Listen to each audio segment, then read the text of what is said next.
I'm 2 months into my full-time chronic pain rehabilitation journey. 63 days to be exact. My name's Jason, and today I'm going to share with you the important insights I've learned over the course of that journey. In fact, there are 4 of them, and the first is the significance of psychedelics. What are they? They are, simply put, medicine. They're not dangerous, they're not addictive, and the ones that I'm advocating are not illegal. I describe them as a mixing bowl for the soul. I've come to favor baking analogies when talking about psychedelics because essentially they treat your soul like it's dough. They're the instruments, and they kind of knead and mold and shape, tug, compress, twist, spin your soul, and all in the process of making a sort of texture that is consistent and smooth. So if you have any lumps in your soul like fear or anger or jealousy or whatever it might be, this just kind of works those out and puts everything right back into proper proportion. So why am I advocating for psychedelics? Well, there are other ways to get the effect of psychedelics, but it takes literally years. So you can do in months, sometimes weeks, what it takes years to do with conventional therapy. I've never had the results I've had with conventional therapy that I've seen with psychedelics. They are simply nothing short of amazing and as close to miraculous as anything I've ever experienced. In point of fact, I had an experience recently on psychedelics, one called ketamine, that helped me to finally feel what it is to have love for myself. I felt it intensely, it was powerful, and it was authentic and real. And do you know how hard that is to get to? I've never felt that in the context of conventional therapy. It's always been kind of talk, almost like a wish. I wish I could love myself. But with psychedelics, I was able to actually feel love for me. And I consider that to be the most miraculous thing that's happened since I started my journey. I love myself. I believe there's one important thing you have to do is reestablish your own self-worth. And psychedelics are part of that process, at least they have been for me. So if you don't like yourself, you're not going to fight hard on your behalf. You have to find something that you like about yourself. Grab onto that, hold onto that, and fight for it. And psychedelics can provide a way, a mechanism for finding what you like about you and also helping you feel that you like yourself. These are momentous. I don't know how else to put it. It's something that's elusive with conventional therapy, but with psychedelics, you can have it. It's possible. It's viable. And I started out with a psychedelic called ayahuasca. It's a psychedelic plant from South America. And that helped me realize that there was part of me that I actually liked. I learned this through a rather traumatic bad trip. But I did see something within myself that was good and worth fighting for. That allowed me to start this journey, to have the wherewithal to approach my employer and say, hey, I'm going to take off 6 months. Will you please support me in this effort to try to rehabilitate my spine and help myself be a better employee and a better person? I did it mostly for me, but it's going to benefit them. So I did it. And then I started doing ketamine. I'm now on my 9th dose. Tomorrow will be my 10th. And it was my 9th time where I had that experience of realizing that I love myself. And this to me, again, is so precious and so elusive. I've never found it any other way. And so I'm always going to advocate for psychedelics. I am in essence a psychedelic fundamentalist because I think it can help you figure out what is worthy about you. All right. On that same note, I'm advocating a total identity makeover. And part of that is figuring out what is worthy about you. And what do you identify with? With chronic pain sufferers, they typically identify with their shortcomings, their limitations, their mistakes from the past, things they can't do, all the stuff that becomes sort of toxic. And what I'm trying to do is now identify with my intentions, my intrinsic decency, the goodness that I found in my soul. So essentially I'm doing an identity makeover and switching from that long list of things I don't want to think about to the long list of things that I do want to think about. And it's working. That's what's amazing. It's actually working. So when I think about my self-worth, it comes from my intentions, intrinsic decency, and the goodness of my soul. And what helped me see that was psychedelics. Now, the external world, for some over 4 decades now, almost 5, has taught me that my worth comes from outside of myself. It comes from accomplishments. If you get all straight A's in school, well, there's your worth. If you're a star on the high school basketball team, I wasn't, there's your worth. Whatever it may be for you, if you're the best singer in your school, that was me, then you have worth. But what happens when you go to college and you find out that you're not the best singer? Or what happens when you go to college and you realize, hey, I'm just kind of an average Joe?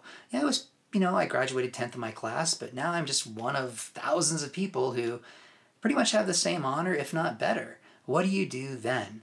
Well, unless you're an elitist and you can, again, maintain that top tier performance and elevate yourself above everybody else, you're going to lose your sense of self-worth. And I did. This actually kind of predates my chronic pain experience. But the chronic pain made it worse. So I'm dealing with problems that have existed in my soul since way back when, but I'm approaching them now because I'm on a chronic pain rehabilitation journey, and they're part of that journey.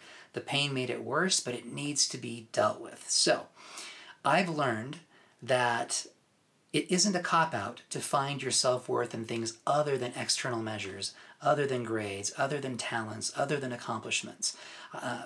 There's a voice in my head that says it is a cop-out. You're just making this up because you are a quote-unquote loser. I don't think that's true, because I think most people who are the best at something, or who are extremely youthful and healthy or beautiful and have a very large bank account, eventually that stuff can be taken away from them. And for a lot of people, it is taken away from you. And so then you're left with facing the exact same conundrum I have right now, which is, what is the basis of my worth? I can't have the external world taking that from me. So what am I going to base it on in a very pragmatic sense? And I think this is the question everybody faces, whether you're successful or not, whether you're beautiful or not, whether you're youthful or not, whether you're healthy or not. You have to find something to base your worth on that cannot be taken away from you, that you actually believe in. And the psychedelics are what helped me believe that what's inside of me is actually of worth. So I'm not just making this up. I actually believe that. But to counter that voice, I had to go a little bit further in my thinking and realize this is not just a cop-out. Every person faces this exact same challenge, and I believe the answer is the same for them, whether they have chronic pain or not. So, as part of this identity makeover, I am deprogramming myself. I'm trying to get rid of that list of things I'm not, and ask myself, why can't I be something more than I am now? Why can't I be better than I've been to date? And the answer is, it's all the limitations that have been programmed into me. All of those external influences have taught me to exist a certain way in the world. And it's my job to undo that programming and to realize I can step up. I can become more than I am right now. And I'm starting to believe that. I'm not fully there yet. I still have to reinforce it day in and day out. But I do believe that I can become something more than I am right now. And taking this journey is the first step in doing that. And so I'm going to work on every part of myself as part of this total identity makeover. It's not just about conquering chronic pain anymore. It's about healing my soul, finding my self-worth, figuring out what my intrinsic value is, figuring out why I'm not going to measure myself based upon external standards anymore. All of this is coming into play, and I believe I am healing. I am healing completely and holistically, which brings me to my next point. Your rehabilitation has to be complete and whole. Western medicine, if it has one major flaw, it's this. It treats the person as if they were parts. You go to your OBGYN, for instance, to deal with your reproductive system. You go to your podiatrist to deal with your foot. You go to your ear, nose, and throat doctor to deal with those parts. Or if it's your hand, wrist, and elbow doctor, right? But there's no one person looking at the whole being, the whole person that's being treated, and going, what do they need? What's the total picture? What's the total makeover look like? What does this person lacking that they need, and who are all the people that need to come together to make it happen? That's not there. Your general practitioner, your family doctor is not going to be that person, at least not in my experience. And so it's kind of left to you to figure out which parts of me need to be fixed, who are the people that I need to bring into play to help that happen, and then go do it. And I wish there were somebody I could tell you to go to, some functional medicine doctor. They're probably the closest thing I've encountered. But really, it's up to you. You have to figure this out and then fight all of these individual battles to heal the parts of your soul. You can't do it all at once. And I'm not doing it all at once. Well, I kind of am. I am doing a lot at one time. But it's because I'm on a full-time rehabilitation journey. I have more time to spare, more time to spend. But you may have to go a little bit slower than me. But it's really up to you to figure out all the parts of you that need help and then to go get the help that you need. And don't exclude anything. It can be psychology, it can be spirituality, it can be diet, it can be exercise, it can be establishing basic routines and structure in your life. There's so many resources available to you. You're going to kind of have to pick which of those things, or even something I haven't mentioned, is the most important one that you need help with right now, and go after it. Psychedelics are an invaluable tool in healing your soul. You should leverage them. The second is you have to figure out why you matter. That is, establish why you have worth. And the third point is, part of that is figuring out who you are. And I don't think I had a very good sense of who I was, but it's becoming much clearer to me now. And it's not based upon external measures, and it's not based upon the scripts that I've been fed for the last 4 decades of my life. And then the final point is your healing has to be holistic. It has to involve all of you. Nothing is off limits. And unfortunately, it's up to you to bring together all of the resources you need to heal. Fighting for your life means learning as you go. I don't know everything yet. I'm kind of feeling my way, almost like a rock climber who's going up a mountain, doesn't know if there are ledges ahead that he can grasp onto to make the next, climb, part of the climb. I'm just feeling my way as I go. And so these ideas are sometimes not very fresh in my mind or very clear yet. I'm just kind of feeling my way through them, trying to find the right terminology and the right metaphors and the right examples to share them with you effectively. Sometimes I'm pretty effective in doing that. Sometimes I'm not. But I've decided no matter what happens, I'm going to share with you what I know, the best I can express it. And in the future, I know that will become more clear and I'll get better at it. And I'm okay with what I've done now. So I guess fighting for your life just means starting, going, exercising faith, and moving forward.